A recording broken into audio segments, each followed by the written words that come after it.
बहुत समय पहले की बात है। महान तपस्वी आर्षिकिंदम भगवान शिव के अनन्य भक्त थे। उनका मन सदैव तप, साधना और भक्ति में लीन रहता था। यद्यपि उनका विवाह गोपालिक नाम की एक सुंदर स्त्री से हुआ था, फिर भी उन्होंने वर्षों तक वैवाहिक जीवन नहीं अपनाया। गोपालिक के हृदय में एक स्त्री का स्वाभाविक भाव था। वह कई बार आर्षिकिंदम से प्रेम और स्नेह की इच्छा प्रकट करती, पर आर्ष का क्रोध देखकर चुप हो जाती। अंततः उपेक्षा से व्याकुल होकर उसने आत्महत्या का निश्चय कर लिया। यह देखकर अर्शकिंदम का हृदय पिघल गया।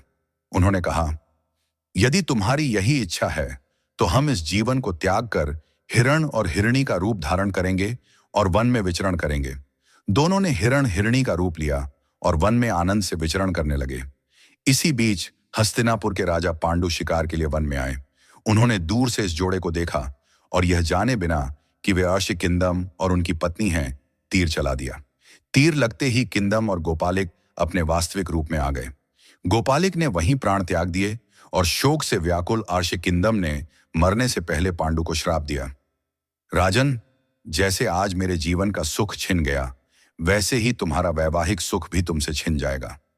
जिस दिन तुम अपनी पत्नी के साथ संबंध स्थापित करोगे, उसी क्षण तुम्हारी मृत्यु हो जाएगी। यह श्राप पांडु के जीवन का सबसे बड़ा दुख बना और आगे चलकर इसका प्रभाव महाभारत की कथा में भी गहराई से दिखाई देता है।